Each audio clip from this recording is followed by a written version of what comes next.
প্রিয় শিক্ষার্থীবৃন্দ, আশা করি আল্লাহর রহমতে তোমরা সবাই ভালো আছো। আজকে আমি তোমাদের ভেক্টর অধ্যায়ের লেকচার 9 শুরু করছি এবং এই লেকচারে তোমরা যে টপিকগুলো পড়বে সেটা নিউ কনসেপ্টের টপিক, যেগুলো তোমরা এর আগে কখনো হয়তো বা পড়ো নাই। তো সেই বিষয়গুলো নিয়ে আজকে আমি তোমাদের সামনে আলোচনা করব। তো শুরুতে আমরা যে টপিকটা নিয়ে আলোচনা করব সেটি হচ্ছে অপারেটর কি জিনিস। অপারেটর অপারেটর দেখো, আমি এখানে সংজ্ঞা লিখে দিয়েছি, এটা 1 মার্কের জন্য পরীক্ষা অনেক সময় আসতে পারে। অপারেটর এমন একটি গাণিতিক ক্রিয়া যার নিজস্ব কোনো অর্থ নাই, কিন্তু এটি একটি রাশির উপর ক্রিয়া করে ওই রাশিকে অন্য রাশিতে রূপান্তর করে। তাহলে অপারেটরের নিজস্ব কোনো অর্থ নাই, কিন্তু এই অপারেটর যখন অন্য কোনো রাশির উপর ক্রিয়া করে তখন ওই অপারেটরের ক্রিয়ায় ওই রাশিটি অন্য আরেকটা রাশিতে কি হয়ে যায়, রূপান্তরিত হয়ে যায়। তাহলে এরূপ জিনিসের নাম হচ্ছে তোমার অপারেটর।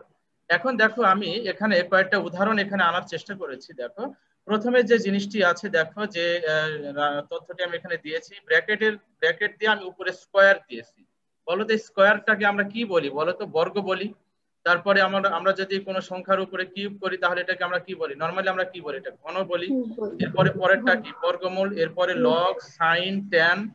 এরপরে আমরা এইগুলো আলোচনা করব ডিডিএক্স, তারপরে ডিডিটি। এটাকে পড়তে হয় এভাবে, ডিডিএক্স ডিডিটি, এগুলো হচ্ছে ডিফারেনশিয়াল অপারেটর।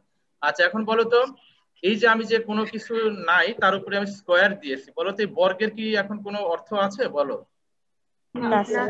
কিন্তু আমি যদি ব্র্যাকেটের মধ্যে যদি আমি 4 লিখে তার উপরে এই 2টা লিখে দিই, স্কোয়ার দিই, তাহলে কত হবে বলো তো? 16 হবে। 16 হবে। তাহলে আমার ব্র্যাকেটের মধ্যে সংখ্যাটা কি ছিল? 4, তাই না? তার উপরে যখন আমরা স্কোয়ার করলাম তখন সেটা কত হয়ে যাচ্ছে?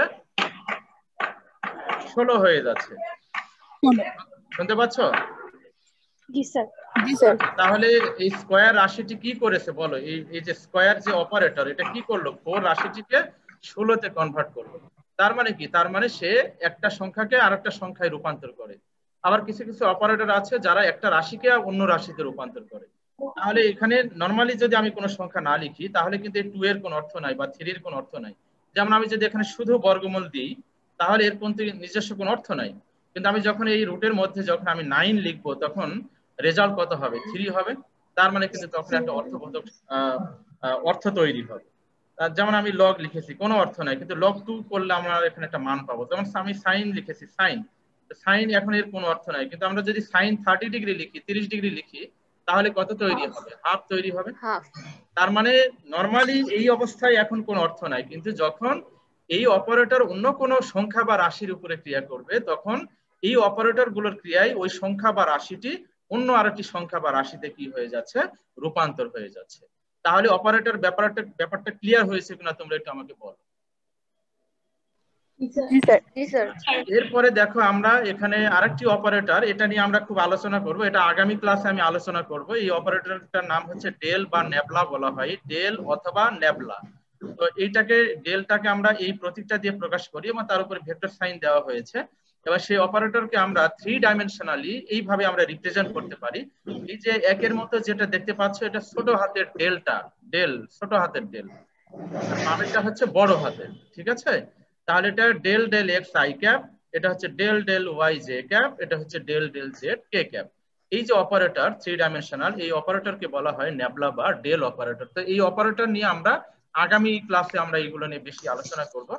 তো আজকে আমরা মূলত যে জিনিসটা নিয়ে আলোচনা করব সেটি হচ্ছে ক্যালকুলাস নিয়ে আমরা একটু আলোচনা করব। যদিও ক্যালকুলাস গণিতের একটি শাখা, তারপরেও আমাদের এখানে ফিজিক্সে ক্যালকুলাসের বেশ ব্যবহার আছে। সুতরাং ক্যালকুলাস সম্বন্ধে আমি তোমাদের হালকা কিছু ধারণা দিব, কিন্তু তোমরা ম্যাথে আরো বিস্তর ধারণা তোমরা পেয়ে যাবে। আমাদের এখানে ক্যালকুলাস যতটা প্রয়োজন ততটা আমি ধারণা দিব, কিন্তু এর চেয়ে বেশি কিন্তু এখানে ধারণা দেওয়া সম্ভব হবে না, কেননা ক্যালকুলাস তোমাদের গণিতের একটা ব্রাঞ্চ, একটা শাখা। তো সেটারই একটা প্রয়োগ আমাদের এখানে আমরা করি। তো সেটার যতটা প্রয়োজন আর কি সেটা আমি জ্ঞান দেওয়ার চেষ্টা করবো তোমাদের। তো ক্যালকুলাস প্রধানত, ক্যালকুলাসের 2টি শাখা আছে, একটি হচ্ছে অন্তরীকরণ বা ব্যবকলন, ইংলিশে বলা হয় ডিফারেন্সিয়েশন। আরেকটাকে বলা হয় যোগজীকরণ বা সমকলন, ইংলিশে বলা হয় ইন্টিগ্রেশন। আচ্ছা, এখন এই অন্তরীকরণ বা ব্যবকলন, যোগজীকরণ বা সমকলন, এই ক্যালকুলাস গুলোর আসলে প্রাথমিক ধারণাটা কি, এগুলো কি কাজ করে, সেগুলো নিয়ে আমরা একটু আলোচনা করবো এখানে। তো দেখো, আমি শুরুতে যে টপিকটা লিখেছি সেটি হচ্ছে ব্যবকলন ক্যালকুলাসের প্রাথমিক ধারণা। সবাই কি শুনতে পাচ্ছ আমাকে? জি স্যার। আচ্ছা, তো প্রথমে আমরা ব্যবকলন ক্যালকুলাস। ব্যবকলন মানে হচ্ছে ডিফারেন্সিয়েশন। আসলে নামটা এসছে ডিফারেন্স, সেই জায়গা থেকে ডিফারেন্সিয়েশন কথাটা এসছে। আসলে ডিফারেন্সিয়েশনের বাংলা অর্থ হচ্ছে যে কোনো একটা ফাংশনকে ভেঙে ফেলা, ছোট করা। আর পরে যেটা নামটা আছে দেখো, যোগজীকরণ বা সমাকলন। যোগজীকরণ মানে নামেই বোঝা যাচ্ছে, যোগজীকরণ মানে আসলে যোগ করা। সমাকলন মানে অনেকগুলো জিনিসকে একত্রিত করা। তো তার মানে কি, যোগজীকরণ বা সমাকলনের মাধ্যমে আমরা অনেকগুলো জিনিসকে আমরা যোগ করতে পারি, সাম করতে পারি। আর অন্তরীকরণের মাধ্যমে আমরা একটা জিনিসকে আমরা কি করতে পারি, ভেঙে ফেলতে পারি, ডিফারেন্স করতে পারি, ক্ষুদ্র ক্ষুদ্র অংশে আমরা বিভাজন করতে পারি। তো সেটার কনসেপ্টটা কিভাবে আসে আমি হালকা ধারণা দিব, ম্যাথে তোমরা বিস্তর আলোচনা তোমরা শিখবে ম্যাথের সাবজেক্ট কাছ থেকে। আচ্ছা, এখন দেখো আমি এখানে একটা ফাংশন ধরে নিয়েছি, y equal to f of x। তার মানে y হচ্ছে কার ফাংশন, x এর একটি ফাংশন। তার মানে x এর মান যদি পরিবর্তন হয় তাহলে y এর মানটাও কি হবে, পরিবর্তন হবে, তাই না? ফাংশন মানে কি, ফাংশন মানে হচ্ছে যে কোনো একটা রাশির পরিবর্তনে আর একটা রাশি এখানে কি হবে, পরিবর্তন হবে। তো আমি এখানে ধরে নিয়েছি যে y equal to f of x। তার মানে y ফাংশন, y এই রাশিটি পরিবর্তন হবে কার উপরে ভিত্তি করে, x এর মানের উপরে ভিত্তি করে। তার মানে আমার x এর মান পরিবর্তন হলে y এর মানটা কি হবে, পরিবর্তন হবে। আচ্ছা, তো সেটাকে দেখো, এটা একটা সমীকরণ আমি দিলাম। তার মানে আমি এখানে একটা লেখচিত্র ড্রয়িং করেছি, দেখো এরকম একটা কার্ভ দিলাম। এই কার্ভের ধরে একটা সমীকরণ আমরা লিখলাম y equal to f of x। তার মানে y হচ্ছে x এর একটি ফাংশন। এবার আমরা এখানে দুটা বিন্দু ডিনোট করলাম, একটা a বিন্দু আর একটা b বিন্দু। এখন আমরা যদি a থেকে b তে যাই, তাহলে a থেকে b তে গেলে x অক্ষের যে পরিবর্তন, y অক্ষের যে পরিবর্তন, সেটা বোঝানোর জন্য আমরা উভয় অক্ষে লম্ব টেনে দিয়েছি। তাহলে a বিন্দু থেকে লম্ব টানা হলো, b বিন্দু থেকে লম্ব টানা হলো। তাহলে এই দুই লম্ব বিন্দুর মধ্যবর্তী যে পার্থক্য, কেননা অন্তরীকরণ ডিফারেন্সটা নিয়ে আলোচনা করে, তাহলে এই পার্থক্যটা আমরা কত পেলাম, ডেল এক্স। একইভাবে এই ডেল এক্স পরিবর্তনের জন্য y অক্ষেরও কিন্তু পরিবর্তন হবে, y অক্ষেও মানের কি হবে, পরিবর্তন হবে। তাহলে সেই মানটা কত হবে, ডেল ওয়াই নামকরণ করেছি আমরা। তার মানে আমরা এই 1 নম্বর সমীকরণে যদি x এর মান ডেল এক্স পরিমাণ বৃদ্ধি করি, তাহলে y এর মানটাও কি হবে বলো একজন।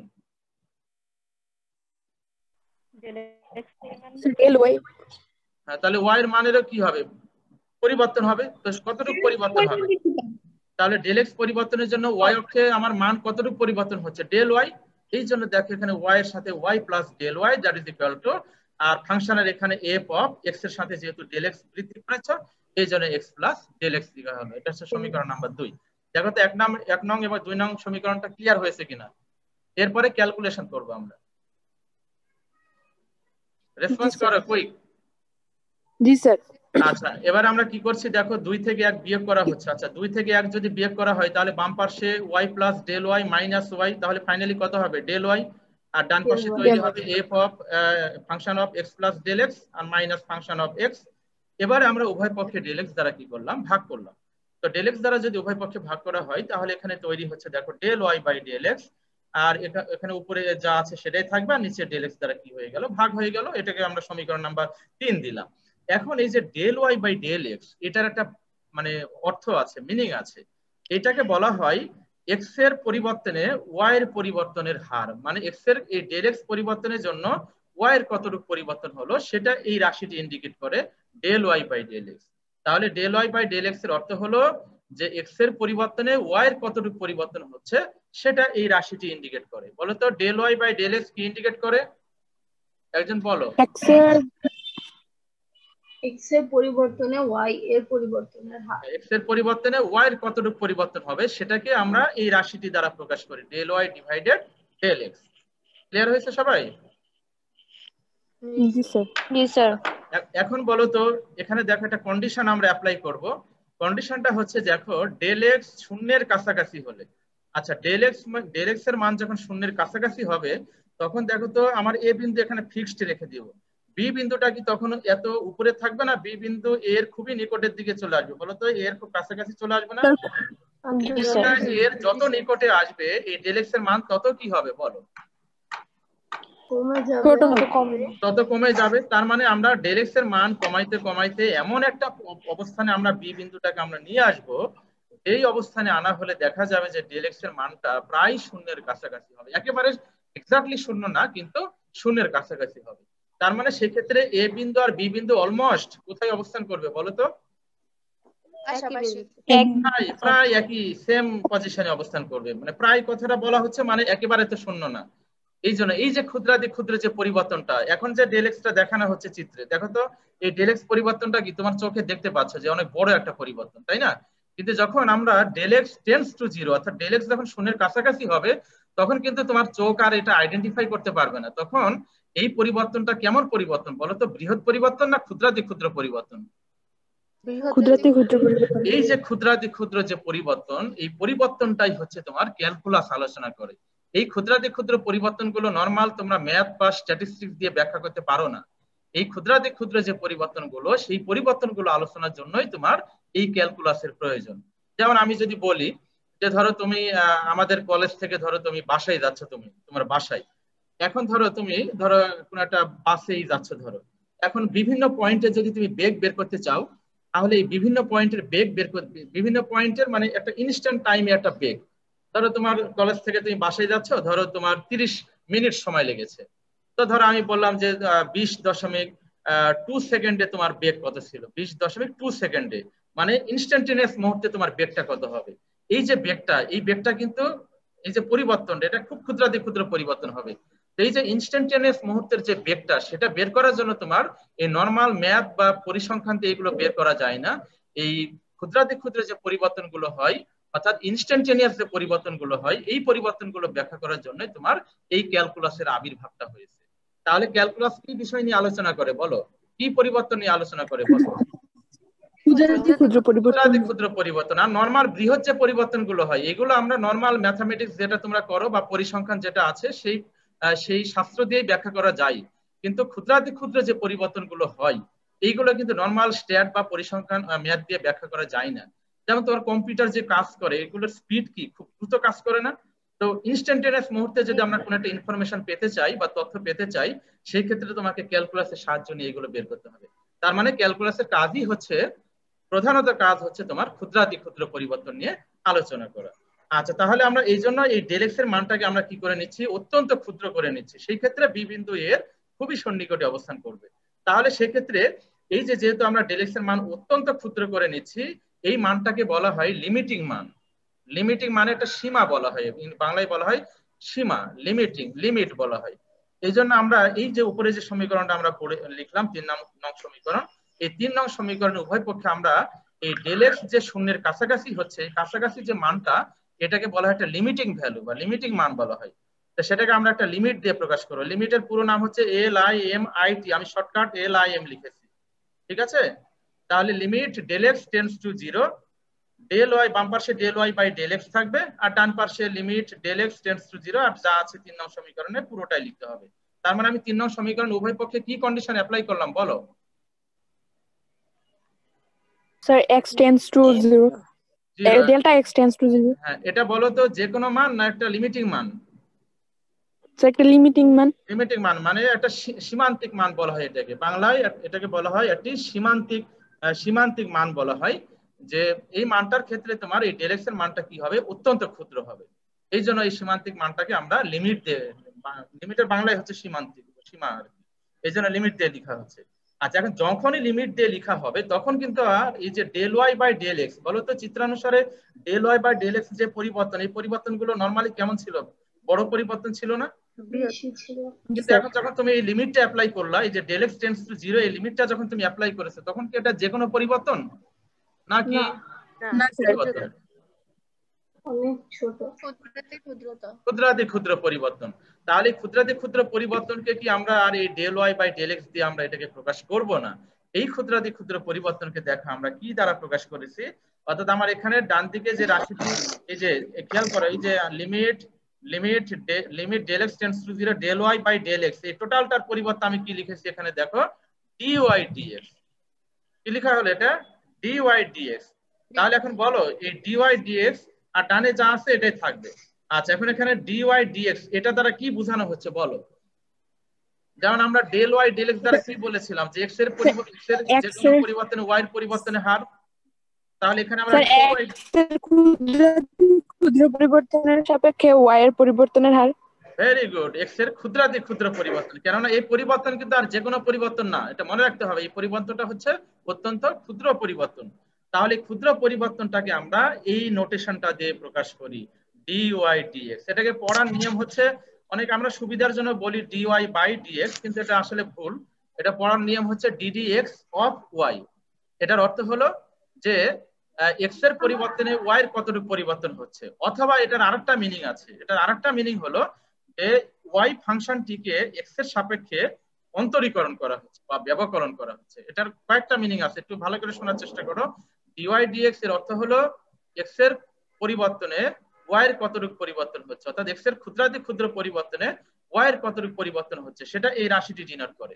অথবা আমরা বলতে পারি y যে ফাংশন, সেই ফাংশনটিকে x এর সাপেক্ষে কি করা হচ্ছে, ডিফারেন্সিয়েট করা হচ্ছে বা অন্তরীকরণ করা হচ্ছে, Differentiation. ব্যবকলন করা হচ্ছে। তাহলে dy dx এর মিনিংটা কি বলো না? dy dx এর মিনিংটা বলো না প্লিজ। Sir, sir, x এর সাপ বলো, কুইক বলো, রেসপন্স করতে হবে। স্যার x এর সাপেক্ষে y এর ডিফারেন্সিয়েশন। হ্যাঁ, তাহলে এখানে কয়েকটা মিনিং আমি বলেছি, এগুলো একটু মনে রাখবে। হ্যাঁ, এটাই হচ্ছে তোমার ডিফারেনশিয়াল ক্যালকুলাসের তোমার সংজ্ঞা আর কি, ম্যাথামেটিক্যাল সংজ্ঞা। এখন আরেকটা জিনিস একটু দেখো, আমি একটু দেখাই। এই যে আমরা যে এখানে লিখেছি না উপরে যে উপরে এই যে dy বাই dx, এই যে দেখো এই যে ddx, এটাকে আমি একটু আলাদা করে লিখলাম। দেখো তো আমি কাকে ব্লক করেছি এখানে, বলো তো।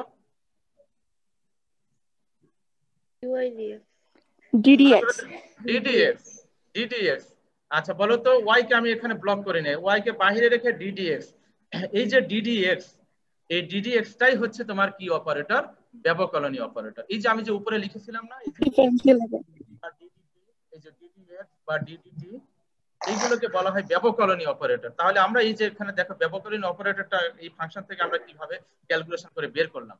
আচ্ছা এখন বলো তো, কেউ যে পারবে সে বলবে, বলো তো dy dx, অর্থাৎ dy কে যদি আমরা dx দ্বারা ভাগ করি, আলটিমেট এটা এই লেখ থেকে, লেখের কনসেপ্টে বলো তো কি বের হবে এই লেখের, এই dy dx, অর্থাৎ dy Y বের কে যদি হবে। dx এর মান দ্বারা ভাগ করি তাহলে এই লেখের কি বের হবে বলো। Y। সেটা তো ঢাল আমরা বের জানলাম হবে। যে, ভেরি গুড, ঢাল বের হবে। আমরা কি কি জানলাম যে এটা মানে হচ্ছে যে x এর পরিবর্তনে y এর কতটুকু পরিবর্তন হবে, এটা একটা তথ্য। আর একটা তথ্য হচ্ছে যে y ফাংশনটিকে x এর সাপেক্ষে অন্তরীকরণ করা হচ্ছে বা ডিফারেন্সিয়েশন করা হচ্ছে। আর আরেকটা অর্থ হচ্ছে যে এই dy dx মূলত এই রেখাটার কি নির্দেশ করবে, ঢাল নির্দেশ করবে।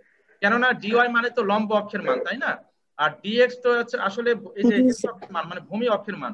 তো লম্ব বাই ভূমি মানে কি আসলে, ট্যান থিটা বলা হয়। তো ঢাল কাকে বলে, ঢাল বলতে বোঝানো হয় যে ট্যান থিটাকে ঢাল বলা হয়। অর্থাৎ একটা সরলরেখা এক্স অক্ষের দিকের সাথে যে কোণ তৈরি করে তার ত্রিকোণমিতিক ট্যানজেন্টকে বলা হয় এই সরলরেখার ঢাল। তাহলে যে dy বাই dx এটাকে বলা হয় মূলত এই সরলরেখার ঢাল ইন্ডিকেট করে। তাহলে ঢাল সম্পর্কিত অনেক ম্যাথমেটিক্যাল প্রবলেম কিন্তু সলিউশন করা যায় এই তোমার এই ক্যালকুলাসের মাধ্যমে, যেটা তোমরা ম্যাথে করবে। ফিজিক্সে অল্প জ্ঞান, অল্প অ্যাপ্লিকেশন আছে, সেটা আমরা পরে দেখাবো। তাহলে এই যে সমীকরণটা আমরা পড়লাম, এই সমীকরণ ব্যবহার করে কিভাবে কোন একটা ফাংশনের আমরা ডিফারেন্স বের করতে পারি, অন্তরীকরণ বের করতে পারি, সেটা আমি পরের টপিকে আমি আলোচনা করব। তো সেটাতে যাওয়ার আগে আরেকটা জিনিস একটু ভালো করে দেখবে, তোমরা একটু দ্রুত রেসপন্স করো তো। আমি এখানে কি লিখেছি দেখো, অবস্থান ভেক্টর, বেগ ভেক্টর ও ত্বরণ ভেক্টর নির্ণয় করতে চাচ্ছি। আর এখানে দেখো 3 ডাইমেনশনে আমরা দুটো বিন্দুর অবস্থান নিয়েছি, একটা এ বিন্দু আর একটা বি বিন্দু। বলো তো এ বিন্দুর অবস্থানকে প্রকাশ করেছি r1 দিয়ে, বি বিন্দুর অবস্থানকে প্রকাশ করেছি r2 ভেক্টর দিয়ে। আচ্ছা এখন একটা কণা যদি এ থেকে বি তে যায় তাহলে তার অবস্থান ভেক্টরে কি হবে বলো, কুইক রেসপন্স করবে। সরণ ঘটবে। হ্যাঁ, তাহলে তার অবস্থান ভেক্টরে পরিবর্তন হবে। আর অবস্থান ভেক্টরে পরিবর্তনকে কি বলা হয় বলো তো? সরণ। ভেরি গুড, সরণ বলা ভেক্টর, সরণ ভেক্টর বলবে। তাহলে আমার কোন একটা কণা এ থেকে বি তে গেলে তথা তার অবস্থান ভেক্টরে পরিবর্তন হলে কি তৈরি হবে, সরণ ভেক্টর তৈরি হবে। সেই সরণ ভেক্টরটাকে আমরা নামকরণ করেছি, বা অবস্থার পরিবর্তন যেটা সেটাকে আমরা নামকরণ করেছি ডেল আর। তো যেহেতু এ থেকে বি এর দিকে যাচ্ছে তাহলে তীর চিহ্ন কোন দিকে দিতে হবে, এ থেকে বি এর দিকে দিতে হবে। আর r1 এর ডিরেকশন ও থেকে এ এর দিকে, r2 ডিরেকশন ও থেকে বি এর দিকে। এখানে যদি ত্রিভুজ সূত্র প্রয়োগ করা হয় তাহলে কি লিখতে পারি আমরা, একই ক্রমে কে কে আছে এখানে বলো। এই যে r1 আর ডেল r একই ক্রমে আছে, তাহলে r1 plus del r that is equal to r2। তাহলে del r vector equal to তৈরি হচ্ছে r2 vector minus r1 vector. তাহলে দেখো আমরা এখান থেকে সরণ ভেক্টর পেয়ে গেলাম। এরকম একটা অঙ্ক আমি করিয়েছি মনে হয় সম্ভবত তোমাদের, সরণ ভেক্টর কিভাবে বের করতে হয়। তাহলে ডেল r ইকুয়াল টু সরণ ভেক্টর পেলাম। আচ্ছা বলো তো এই সরণ হবার ক্ষেত্রে তার এ থেকে বি তে যাবার ক্ষেত্রে তার কিছু সময় লেগেছে না? এই সময়টাকে ধরো আমরা নামকরণ করলাম, যেহেতু সরণ ডেল আর, এই জন্য এই সময়টাকে যদি আমরা নামকরণ করলাম ধরো ডেল টি। তাহলে বলো তো সরণকে যদি সময় দিয়ে ভাগ করা হয় তাহলে কি পাওয়া যায়? নরমাল জ্ঞান থেকে বেগ বলো, পাওয়া তোমরা যায়। এই বেগ। 9 10 যে বেগ পড়েছো বের বেগ হবে। পাওয়া যায়। তাহলে দেখো এই যে আমি লিখেছি, দেখো বেগ vector v vector that is equal to del r vector divided del t. Del r মানে হচ্ছে সরণ ভেক্টর, এই যে সরণ ভেক্টর। তাহলে del r vector divided del t, এটাকে বলা হচ্ছে তোমার বেগ ভেক্টর। এখন আমরা এটাকে ক্যালকুলাসের ভাষায় কিভাবে লিখবো? এটা হচ্ছে নরমাল ভাষায় তোমরা এইভাবে লিখতে পারো। কিন্তু ক্যালকুলাসের ক্ষেত্রে তো আমরা ডেল রাখতে পারবো না, তাই না? ক্যালকুলাসের ক্ষেত্রে কি এই পরিবর্তনটা কেমন হবে, ক্ষুদ্র না বৃহৎ? ক্ষুদ্রাতি ক্ষুদ্র। ক্ষুদ্র পরিবর্তন হবে। সেই ক্ষেত্রে যে সময়ের যে পরিবর্তনটা, অর্থাৎ আমার এই যে বি বিন্দুটা যদি এ বিন্দুর খুবই সন্নিকটে হয়, এই অবস্থায় এ থেকে বি তে যেতে যে সময় লাগবে ধরো 5 সেকেন্ড। এখন যদি বি এ বিন্দুর দিকে খুব কাছাকাছি হতে থাকে তাহলে এ থেকে বি তে যেতে সময় কি কমতে থাকবে না? জি স্যার। জি স্যার। রেসপন্স করো স্টুডেন্ট, রেসপন্স করো না কেন তোমরা? জি স্যার। আচ্ছা, তাহলে তোমরা এক্ষেত্রে রেসপন্স না করলে তো আমি বুঝি না যে তোমরা বুঝতেছো না কি করতেছো। আচ্ছা, তাহলে এখন ডেল সেই কন্ডিশনটা আমরা অ্যাপ্লাই করব যেটা আমরা আগে শিখে এলাম, যে যদি ডেল টি টেন্ডস টু 0 হয়, সময় ব্যবধানটা যদি অত্যন্ত ক্ষুদ্র হয়, তখন এই ডেল আর এর মানটাও কি হবে, অত্যন্ত ক্ষুদ্র হবে। তার মানে তখন এই লিমিটিং কেসটা আমরা অ্যাপ্লাই করব, সীমান্তিক মানটা আমরা অ্যাপ্লাই করব। তাহলে ভি ভেক্টর আর ডান পাশে যে রাশিটি আছে del r by del t, এইটাকে আমরা লিমিট অ্যাপ্লাই করব। দেখো limit del t tends to 0 del r divided del t. শব্দ হচ্ছে কোথাও, বন্ধ করো। তো limit del T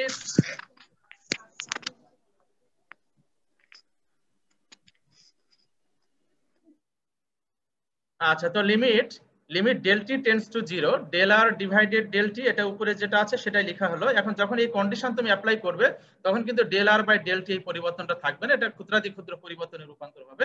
that is, এটাকে আমরা লিখতে পারি ডি আর ডিটি। তার মানে এই জিনিসটাকে বলা হচ্ছে তোমার সরণের হার, অর্থাৎ সময়ের ক্ষুদ্রাতি ক্ষুদ্র পরিবর্তনে তার অবস্থানের কতটুকু পরিবর্তন হলো, এই জিনিসটিকে বলা হচ্ছে তোমার বেগ। অর্থাৎ বেগের অ্যাকচুয়াল সংজ্ঞা হচ্ছে যে সময়ের সাথে সরণের পরিবর্তনের হারকেই বলা হয় তোমার বেগ। সময়ের সাথে সরণের পরিবর্তনের হারকেই বলা হয় বেগ। সেটাকে আমরা ক্যালকুলাসের ভাষায় ভি ভেক্টর ইকুয়াল টু লিখতে পারি d dt of r vector.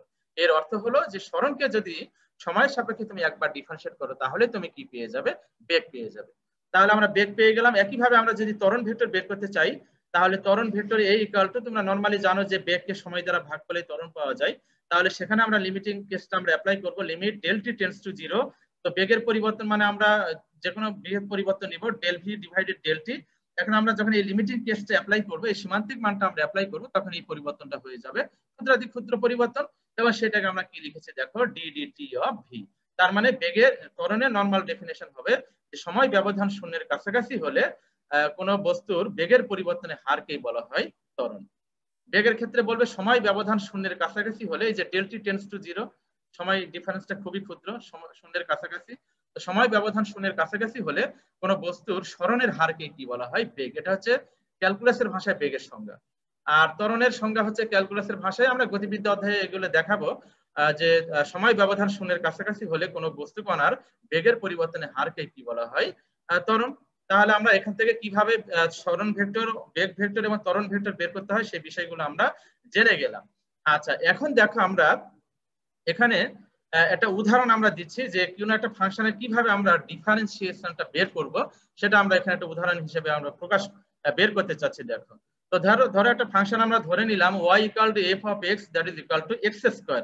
একটা ফাংশন ধরে নেওয়া হলো, ধরি y equal to f of x that is equal two x square. এখানে একটা ফাংশন আমরা ধরে নিলাম। আচ্ছা, তাহলে ধরে নিলে দেখো, শুনতে পাচ্ছ তোমরা আমাকে? জি স্যার, শোনা যাচ্ছে। আচ্ছা, তাহলে এখানে একটা ফাংশন ধরে নিলাম, দেখো y equal to f of x that is equal two x square.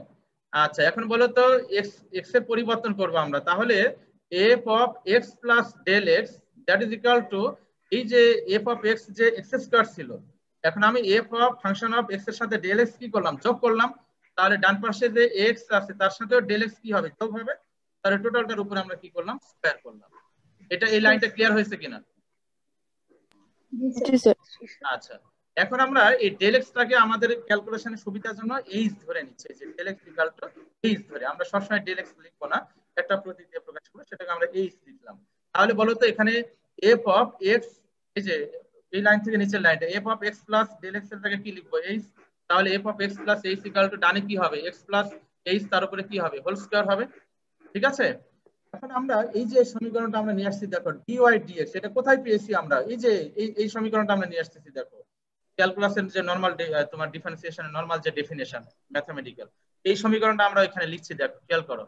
এই যে দেখো dy dx limit del x tends to 0 f of x plus del x minus f of x divided del x, ওই জিনিসটা আবার এখানে লেখা হলো। আচ্ছা, এবার আমরা এখানে মানগুলো অ্যাপ্লাই করছি দেখো limit del x tends to 0, তো del x এর পরিবর্তে আমরা কি যেন ধরে নিলাম h, তাহলে এই del x এর জায়গায় কি লিখবো h টেন্ডস টু 0, সব জায়গায় del x এর জায়গায় কি লিখবে লিখবে আমরা সুবিধা করে নিয়েছি, বারবার ডেল কথাটা লিখবো না আর কি। তাহলে f of x plus h, এখানে f of x plus h আর এখানে f of x divided del x এর পরিবর্তে h। এবারে এখানে f of x মানে কত ফাংশন ধরে নিয়েছে তুমি x স্কয়ার, সেটা আমরা এখানে অ্যাপ্লাই করেছি দেখো এই যে f of x এর পরিবর্তে x স্কয়ার আর f of x plus h তার পরিবর্তে আমরা পেয়েছি f of x x plus h whole square, সেটা এখানে অ্যাপ্লাই করা হলো ডিভাইডেড h। দেখো তো একটু ক্লিয়ার হয়েছে কিনা? জি স্যার। আচ্ছা, এখন দেখো এখানে লিমিট h টেন্ডস টু 0 যা আছে সেটাই লেখা হলো। এবারে x plus h whole square সূত্রে অ্যাপ্লাই করা হয়েছে a square plus 2ab plus b square আর minus s square minus x square রাখা হলো ডিভাইডেড h। আচ্ছা, প্রথমকার x স্কয়ার আর ডানের যে একদম লাস্টে যে মাইনাস s স্কয়ার কাটাকাটি হয়ে যাবে। এবারে দেখো তো এই রাশি থেকে কি h কমন আসে না? তো h কমন নিলে কি হবে 2x plus h divided h, তাহলে এই h আর h কি হবে কাটাকাটি হবে। তো লিমিটের অঙ্কের নিয়ম হলো, এগুলো ম্যাথে তোমরা অনেক অঙ্ক করবে, লিমিটের একটা চ্যাপ্টারই আছে ম্যাথে, আমি একটু শর্টকাট আর কি বলছি, লিমিটের বহু অঙ্ক তোমরা করবে। তো এই h আর এই h যদি কাটাকাটি হয়, যখনই লিমিটের অঙ্ক একবার কাটাকাটি হবে তখন এই লিমিটিং এই মানটা অ্যাপ্লাই করতে হবে, মানটা প্রয়োগ করতে হবে, তোমাকে মানটা বসাইতে হবে এই সমীকরণে। এখানে কি আছে 2x প্লাস h, তার মানে h টেন্ডস টু 0 মানে কার মানটা 0 বলো তো? 0 এর কাছাকাছি মানে একদম 0 না, 0 মানটা আমরা অ্যাপ্লাই করব, h এর মানটা 0। তো h এর মানটা যদি এই সমীকরণে অ্যাপ্লাই করা হয় তাহলে 2x 2x থেকে যাবে আর প্লাস h এর জায়গায় কত এলো 0। তাহলে ফাইনালি আমরা ক্যালকুলেশন করে এখানে কত পেয়েছি বলো? 2x। তাহলে ddx অফ, খেয়াল করো ddx অফ মূল ফাংশনটা আমরা কাকে ডিফারেন্স করছি দেখো x স্কয়ার কে। তাহলে ddx of x square K differentiation করলে কি হয়েছে দেখো এই ফাংশনটার উপরে যে পাওয়ার আছে এই পাওয়ারটা কোথায় গেল বলো? সামনে চলে গেল আর x এর জায়গায় থেকে গেল, কিন্তু x এর পাওয়ার থেকে আবার কি হয়েছে দেখো 2 পাওয়ার থেকে 1 মাইনাস হয়ে গেছে, 1 বিয়োগ গেছে, পাওয়ার থেকে যদি 1 বিয়োগ হয়ে যায় তাহলে আলটিমেট x এর পাওয়ার কত আছে এখানে বলো? 1 আছে। 1 আছে, তাও 1 তো আর লেখার প্রয়োজন হয় না। তার মানে x স্কয়ার কে ডিফারেন্সিয়েট করলে আমরা কত পেলাম? 2x পেলাম। এটা ক্লিয়ার হয়েছে কিনা বলো? জি স্যার। আচ্ছা, এখন বলো তো x কিউব কে ডিফারেন্সিয়েশন করলে কি হবে বলো? 3x স্কয়ার সামনে চলে যাবে আর ওই পাওয়ার থেকে 1 মাইনাস করতে হবে, তো 3 থেকে পাওয়ার 1 মাইনাস করলে কত হবে? পাওয়ার 2 থাকবে। তার মানে এই যে দেখো আমি এখানে লিখেছি একই ভাবে ddx of x cube that is equal two আমরা লিখতে পারি 3x স্কয়ার। তাহলে এইভাবে আমরা যদি বীজগাণিতিক যে সমীকরণগুলো আছে, বীজগাণিতিক যে এক্সপ্রেশন যে পাওয়ার জাতীয় যে রাশিগুলো, সেই রাশিগুলো ডিফারেন্সিয়েশন করলে এখানে এইরকম একটা সমীকরণ তৈরি হয় দেখো ddx of x to the power n that is equal two n x to the power n minus 1। তার মানে এই n পাওয়ারটা সামনে যাবে আর x এর উপরে যে পাওয়ারটা আছে n, এই পাওয়ার থেকে এক কি হয়ে যাবে? মাইনাস হয়ে যাবে।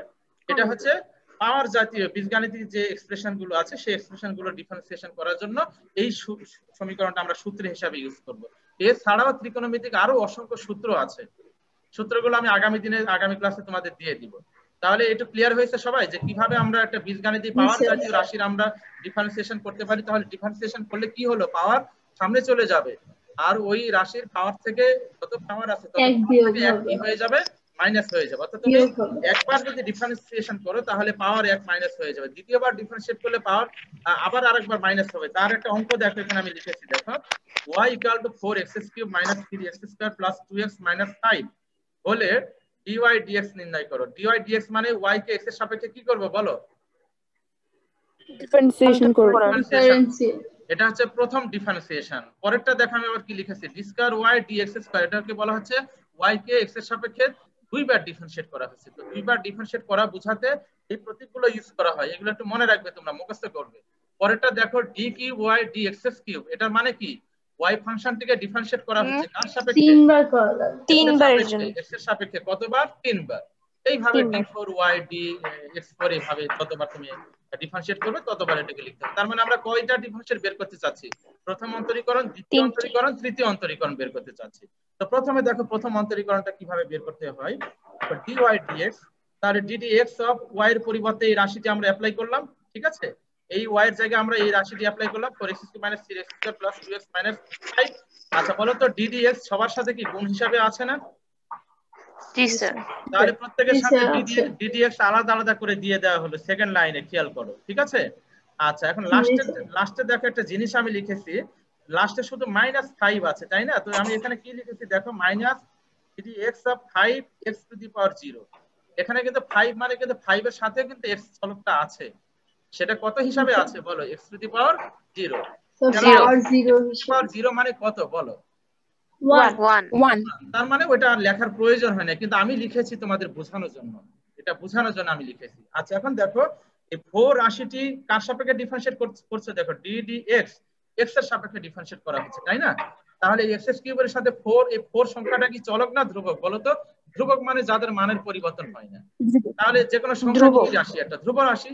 তাহলে এই ধ্রুবকটা এই ডিফারেনশিয়াল যে অপারেটর, এই যে ddx যে ডিফারেনশিয়াল অপারেটর, এই অপারেটরের বামে চলে যাবে। তাহলে 4 বামে গেল, আর এখানে ddx x³ আমরা এখানে লিখলাম। একই ভাবে পরের গুলো আমি লিখেছি, দেখো তো ক্লিয়ার হয়েছে কিনা পরের লাইনটা। জি স্যার। আচ্ছা এবারে দেখো আমরা ওই সূত্রটা অ্যাপ্লাই করব। 4 4 থেকে গেল, এবারে ddx অফ x³, তাহলে x³ এর ডিফারেন্সিয়েট করলে কি হয়, 3 পাওয়ার সামনে যাবে, আর এই পাওয়ার থেকে এক মাইনাস হয়ে x² হয়ে যাবে। দেখো তো ক্লিয়ার হয়েছে কিনা প্রথম ফাংশনটা। জি স্যার। জি স্যার। দ্বিতীয় ফাংশনটাকে আমাকে বলতে হবে না, নিজেরা পারবে এখন। 3 থেকে গেল, 2 সামনে পারবো আসবে, স্যার। আর স্যার, এখানে x পারবো। থেকে যাবে, আর 2 এখানে তৃতীয়টা 2 থেকে গেল, আর এখানে দেখো ddx অফ x, এখানে ddx অফ x মানে কত হবে বলো? 1 হবে। 1 1 হবে। কে কে পারবে বুঝিয়ে বলতে, বলো তো কেন 1 হবে? স্যার কারণ এখানে x এর স্যার, পাওয়ার 1 আছে, 1 আর x 1 পাওয়ার 1 মাইনাস আছে, সেটা সামনে চলে আসবে, কাটাকাটি হয়েছে। আর 1 থেকে 0 গেলে 0 বলতে পারলা না। ওই x এর স্যার পাওয়ার এখানে 1 x আছে, এর মান one হচ্ছে সামনে 1 চলে আর যাবে, আমরা আর 1 x এর মাইনাস পাওয়ার 1 - 1 হবে। তো 1 - 1 করলে কত হবে, x⁴ 0। 0 হয়। 0 মানে কত, 1।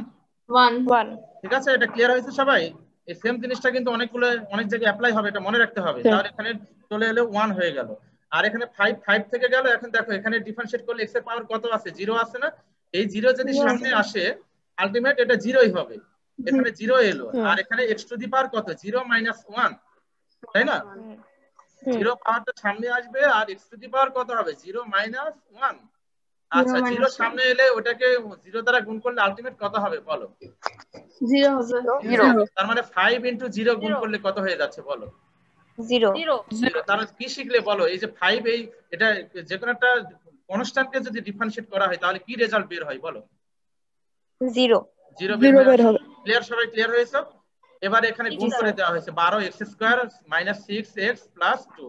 তাহলে এটা প্রথম অন্তরীকরণ হয়ে গেল। এবার আসলে এই যে প্রথম যে অন্তরীকরণ পেলে তাকে আবার আরেকবার অন্তরীকরণ করলে দ্বিতীয় অন্তরীকরণ পেয়ে যাবে। তাহলে দেখো d² dx², এটাকে আমরা এভাবে লিখতে পারি ddx অফ dy dx।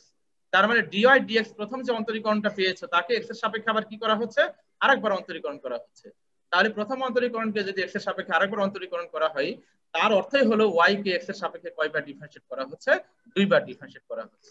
তাহলে ddx dx লেখা হলো, আর dy dx এর মান হচ্ছে 12x² - 6x + 2। তাহলে এটাকে ডিফারেন্সিয়েট করলে এখন কি নিজেরা পারবে না? সেম এই জিনিসটা অ্যাপ্লাই করতে হবে। জি স্যার। জি স্যার। তাহলে এখানে পাওয়ার 2 সামনে যাবে, 2 সামনে গেলে 24x হবে, আর এখানে -6x কে ডিফারেন্সিয়েট করলে কত হবে, শুধু -6 থেকে যাবে, আর 2 টা করলে কত হয়ে যাবে, 0 হয়ে যাবে। তাহলে এটা দ্বিতীয় অন্তরীকরণ হয়ে গেল। এইভাবে আমরা তৃতীয় অন্তরীকরণ করলে আমরা পেলাম দেখো 24। এবারে দেখো চতুর্থ অন্তরীকরণ করলে কত হয় বলো তো? তৃতীয় অন্তরীকরণে আমরা রেজাল্টটা কি পেয়েছি, একটা ধ্রুব সংখ্যা পেয়েছি না? জি স্যার। তাহলে চতুর্থ অন্তরীকরণ করলে কি কিছু তৈরি হবে না শূন্য তৈরি হবে? 0 হবে। কেননা কোনো ধ্রুবককে ডিফারেন্সিয়েট করলে কত হয়, শূন্য হয়ে যায়। ক্লিয়ার? এই অঙ্কটা ক্লিয়ার হয়েছে সবাই? জি স্যার। জি স্যার। আচ্ছা এবার আমরা ভেক্টরের একটা অঙ্ক করব। আমরা দেখো ভেক্টর প্রয়োগ।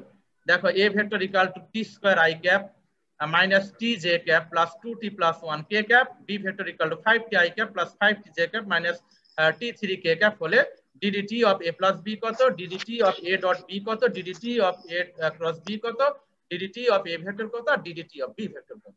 আচ্ছা প্রথমে দেখো আমরা এইটা বের করব। আমরা প্রথমে এই রাশিটা আমরা ডিডিটি অফ এ বের করব। আচ্ছা, তো ডিডিটি অফ এ ভেক্টর লেখা হলো, তাহলে ডিডিটি থেকে গেল, আর এ ভেক্টর এই যে উপরে যে ভেক্টরটা আছে সেই ভেক্টরটা আমরা এখানে অ্যাপ্লাই করলাম। আচ্ছা, এখন বলো তো, মুখে মুখে বলবে কার সাপেক্ষে ডিফারেন্সিয়েট করা হচ্ছে? ডিডিটি, নিচে টি এর সাথে যে রাশিটি আছে তার সাপেক্ষে ডিফারেন্সিয়েট করা হচ্ছে, তাহলে টি এর সাপেক্ষে ডিফারেন্সিয়েশন করছি আমরা এখানে, তাই না? তাহলে এখন উপরে টি স্কয়ার আছে, বলো তাহলে টি স্কয়ার টি এর সাপেক্ষে ডিফারেন্সিয়েট করলে কত হবে? 2t। ওই আগের সূত্রটাই, নতুন সূত্র না, 2t। আর i cap j cap k cap কে কিন্তু ডিফারেন্সিয়েট করা যাবে না, ওইগুলোই থেকে যাবে। তাহলে 2t i ক্যাপ, আচ্ছা এখানে -t j ক্যাপ, তাহলে t কে ডিফারেন্সিয়েট করলে কত হবে? 1। তাহলে শুধু j ক্যাপ থেকে যাবে, আর এখানে 2t + 1, এই টোটালটাকে ডিফারেন্সিয়েট করলে 1 কে করলে কত হবে? 0 হবে। আর 2t কে করলে কত হবে? 2t কে করলে কত হবে? 2t, not 2t। 2t কে করলে কত হবে? 2 হবে। তাহলে 2k। দেখো এটা ক্লিয়ার হয়েছে কিনা? খুবই সিম্পল। একইভাবে ডিডিটি অফ বি ভেক্টরটা বের করে নিবে, সেম জিনিস। আচ্ছা, এবারে দেখো পরেরটা আমি চেয়েছি d dt of a plus b vector কত। তাহলে এ প্লাস বি ভেক্টর অর্থাৎ দুইটা ভেক্টরকে আগে যোগ করে নিবে, এ ভেক্টর আর বি ভেক্টর যোগ করে নিবে। আচ্ছা, এ ভেক্টর বি ভেক্টর যোগ করার নিয়ম কি? আই ক্যাপের সহগ যোগ করবে, জে ক্যাপের সহগ যোগ করবে, কে ক্যাপের সহগ যোগ করলে এই রেজাল্টটা তৈরি হবে। হ্যাঁ, সেটাকে আবার কি করতে বলা হচ্ছে? ডিফারেন্সিয়েট করতে বলা হচ্ছে। কি পারবে না? তাহলে এই কাজগুলো করবে, পিডিএফ আমি করে দিয়েছি, এই কাজগুলো কিন্তু তোমরা বাসায় করবে। আচ্ছা, এর পরে দেখো ডট গুণন, এ ডট বি বের করে নিবে। এ ডট বি, দুটো ভেক্টরের ডট গুণন বের করার নিয়ম কি? ওই যে আই ক্যাপের সহগের গুণফল, জে ক্যাপের সহগের গুণফল, কে ক্যাপের সহগের গুণফল করলে আমরা ডট গুণন পেয়ে যাব। তাহলে ডট গুণন করলে দেখো আই ক্যাপ জে ক্যাপ কিন্তু বাদ হয়ে যাবে, করলে এই যে সবগুলো গুণ হয়ে এই ফাইনালি এই রেজাল্টটা তৈরি হবে। এবার এটাকে টি এর সাপেক্ষে কি করবে? ডিফারেন্সিয়েট করবে। পারবে সবাই? ক্রস গুণনের কি বের করতে বলছি আমি? অন্তরীকরণ। তাহলে ক্রস গুণন বের করে নিবে, ক্রস গুণন বের করবে নির্ণায়ক দিয়ে ক্রস গুণনটা আমি রেজাল্টটা লিখে দিয়েছি, তোমরা বাসায় করবে। এটা করে ডিফারেন্সিয়েট করলে তুমি এই রেজাল্টটা পেয়ে যাবে। ক্লিয়ার সবাই? জি স্যার। দেখো, তাহলে মোটামুটি আমরা ক্যালকুলাসের একটা প্রাথমিক ধারণা পেলাম, আরো অনেক ধারণা আছে, আমি প্রাথমিক একটু ধারণা শুধু দিলাম মাত্র তোমাদের। আচ্ছা, এবার আমরা একটু সমাকলন ক্যালকুলাসের দিকে যাচ্ছি। সমাকলন মানে কি করব বলো তো? আমরা যোগ করব। তো ধরে এটা একটা সরলরেখার দৈর্ঘ্য হচ্ছে এবি, যাকে নামকরণ করেছি আমরা এক্স। এটাকে অসংখ্য ডেল এক্স ক্ষুদ্র ক্ষুদ্র অংশে, মানে ডেল এক্স অংশে ভাগ করা হলো। প্রত্যেকটা অংশের দৈর্ঘ্য হচ্ছে ডেল এক্স, প্রত্যেকটা অংশের দৈর্ঘ্য হচ্ছে ডেল এক্স। তাহলে তুমি যতগুলো ডেল এক্স বের করবে, যতগুলো ডেল এক্স এ ভাগ করবে, সবগুলো ডেল এক্স যোগ করলে কার মান পাবে? এক্স এর মানটা পাবে না? তাহলে দেখো এখানে এই সরলরেখার দৈর্ঘ্য x that is equal to del x plus dot dot dot, মানে যতগুলো অংশে ভাগ করবে। এটাকে আমরা পরিসংখ্যানের ভাষায় লিখতে পারি সামেশন ডেল এক্স। ঠিক আছে, এটাকে আমরা পরিসংখ্যানের ভাষায় কি লিখতে পারি? Summation del x. আচ্ছা, এখন যখন আমার এই ডেল এক্স পরিবর্তনটা কেমন পরিবর্তন? বৃহৎ পরিবর্তন। তো এখন যখন আমরা একটা কন্ডিশন অ্যাপ্লাই করব, ডেল এক্স টেন্ডস টু 0, তখন কি এটা বৃহৎ পরিবর্তন না ক্ষুদ্রাতি ক্ষুদ্র পরিবর্তন? বলো। তখন কিন্তু ওই লিমিটটা অ্যাপ্লাই করতে হবে, x equal to limit LIMIT, LIT দিকে লিখেছি আমি, ডেল এক্স টেন্ডস টু 0। আচ্ছা, আজকে সময় শেষ হয়ে গেছে।